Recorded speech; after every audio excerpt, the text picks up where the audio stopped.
some group some years ago, and I was blackballed because I said it.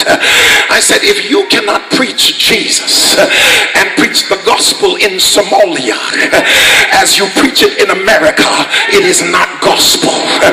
Oh God, we have made it look like that for years and years that only God that we serve is a Mercedes-Benz driving God. And we've made it look like he is a suburbanite.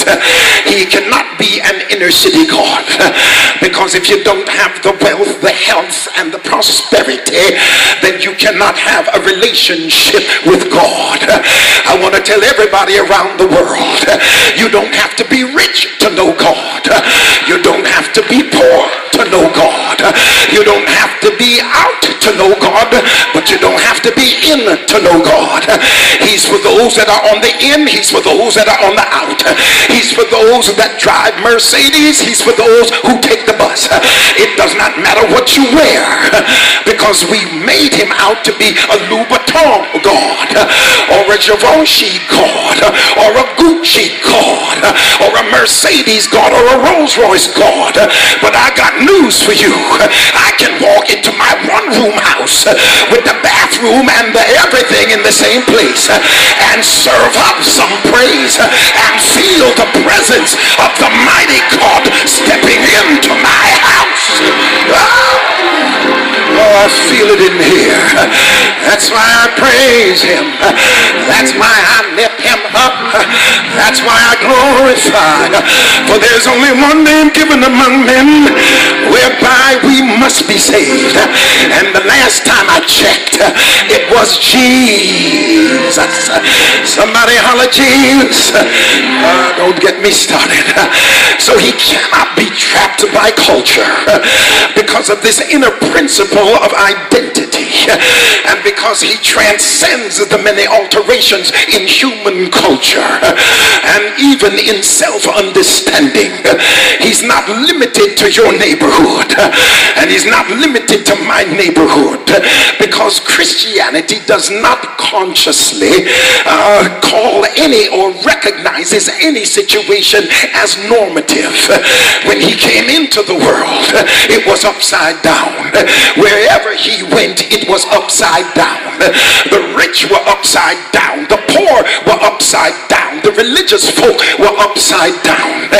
And that's why he was held in a box. That's why he couldn't do many mighty works in Nazareth, because people couldn't understand who he was because of how he operated. I feel the Spirit of God. Many times we get carried away. My ex-wife and I were driving down the street when we were married, and the kids were in the back, and they kept saying, turn the station, Daddy, turn the station, because they wanted to hear their music. Turn the station. When Marvin Gaye came on, my oldest son said, fine. I said, yeah, that's where I want to be, right there. So that's cool. But then the rap came on, and my ex, a little bit more traditional, she said, turn that mess off. And they said, all right. They said, we'll try something else. And then all of a sudden it came over to Save the Last Dance for me. And she said, hold it right there. Because I remember in my prom, they sang that song and my bow came up because they saved the last dance. Everybody has their music because it belongs to your age. When it comes to Jesus, we hymned him, then they gospeled him, now they're rapping him. The hymners can't say to the rappers that you don't know him. You know him in your hymn, I know him in my rap. And if you can hymn him, I can rap him, because he's my God. I feel something helping me here. And so now he adopts and he accommodates himself to any situation in order to transform it from within. He adopts himself and he distorts himself, and he becomes that servant who can catch you wherever you are If you're in here today looking for him, I don't care where you were last night. He can adopt himself. He can transform you from the inside out. You cannot be so bad that you make him inefficacious, because he's got the efficacious power to transform you from the inside. He can get into tight spaces and widen them and make you broader than you ever thought you could be. He can get into low self-esteem, and before he gets done with it, it becomes high self-esteem. He can get into your trouble, and before he comes out of it, trouble don't last. I heard somebody singing that. And so there are no cathedrals then of denominational rigidity. There are no monuments of philosophical frigidity. There are no headstones of personal morbidity, which picks and chooses under what circumstance God ought to speak and move. There is nobody around you who determines how much revelation he gives you. And there is nobody around you who determines when he'll bless you. I need some help. Come on. I need some help. Come on. I need some help. I ain't got to politic my way. I ain't got to try to make you feel good about me. All I need to do is serve him. Look the other way if you will. I ain't got to try to adopt your views in every single matter. I ain't got to share your opinions in every single matter in order to get to the front. I ain't got to deal with your church politics, and I ain't got to join your clique, because whenever he gets ready, everybody turn around. The first will be last, and the last shall be first. Thank you very much. And so you can't pick and choose. We pamper and we protect. We promulgate our denominational difference to the exclusion of others. We dominate and we argue and we antagonize. We and articulate our philosophical differences to the exclusion of others. So we exclude, we eliminate, and we often attempt to eradicate and exterminate those who don't fit our views. But what we ought to be doing is, instead of pushing you away, I ought to be fellowshipping so that I can understand how you see Jesus, because we all don't see him the same way, but we need each other so that we can paint a broad picture with all saints. I feel like preaching in here, Pat. I feel like giving God the glory. Oh God, I feel it here. But if he is only one God, then he's my God too. And even the folk you don't want around you, he's their God too, because he's the only one of his kind. I'm almost through. And he paid the price. Give somebody a high five for the second time and say, neighbor, what price did you pay for me to be here? You didn't shed your blood for me to be an overcomer.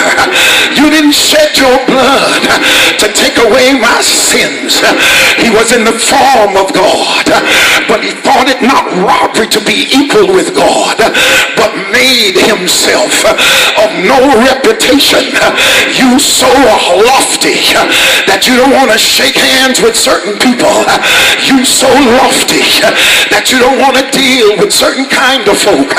You so lofty that you don't want certain folk in the choir, and you don't want certain folk in your pews.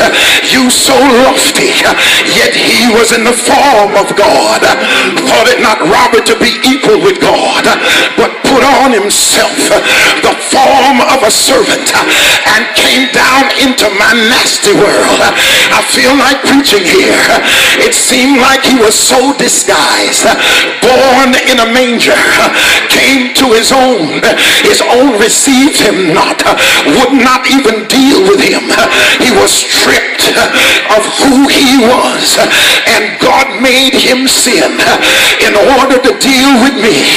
Touch your neighbor for the third time and say, I got a right to praise him. I got a right to lift him up. I got a right to give him glory, because nobody treats me like Jesus treated me. God made him a sin, but he didn't make him a sinner, because had he sinned, it would have disqualified him. He couldn't be my lamb slain from the foundation of the world, because the wages of sin is death, but there's a substitute. Can I preach like I feel it? They're about to do me in, and Jesus walked up and said, leave him alone, take me instead. I feel like giving him glory, because he didn't make him a sinner, because he didn't make him a particular kind of sinner. He made him sin. Can I tell you this? Sin is common to all cultures. It's common to all ages, to all generations, to all people, to all denominations, to all organizations. It knows no color. It knows no wealth. It deals with everybody. Can I tell you the truth? It deals with your young. It'll deal with your old. So God said, I'm going to make him sin, my most obnoxious distaste. I'm going to make him my worst association, the scourge of the universe, the undesirable toleration, the object of my wrath. When I look at him, I'm going to take out more on him than they took out on the flood. I'm going to take more out on him than they took out in Sodom and Gomorrah. I'm going to take more out on him than the Israelites crossing the wilderness. I'm going to get my satisfaction out of taking it out on Jesus. And that's why I can walk in here with all the burdens on my back and say, Lord, I love you. Lord, I thank you. Can I preach like I feel it? He made him a lie, but not a liar. He made him disobedient, but not the disobedient. He made him jealousy, but not the jealous. He made him envy, but he wasn't envious. He made him robbery, but not the robber. He made him hatred, but not the hater. He made him wife abusing, but not the abuser. He made him husband abusing, but not the abuser.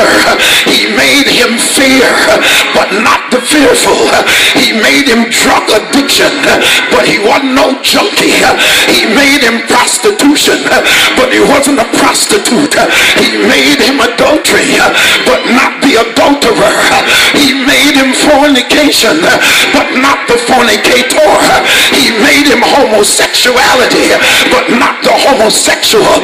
He made him lesbianism, but not the lesbian. He made him witchcraft, but he wasn't no witch. He made him sorcery, but he wasn't a sorcerer. And that's the price he paid for me to praise him, for me to lift him up. Then God forsook him, and he went to the grave for God. He went to hell for me, and he snatched the keys. What a price he paid to dwell among us. Touch your neighbor.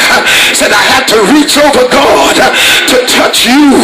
He's just that close, and I dare you to call him. I dare you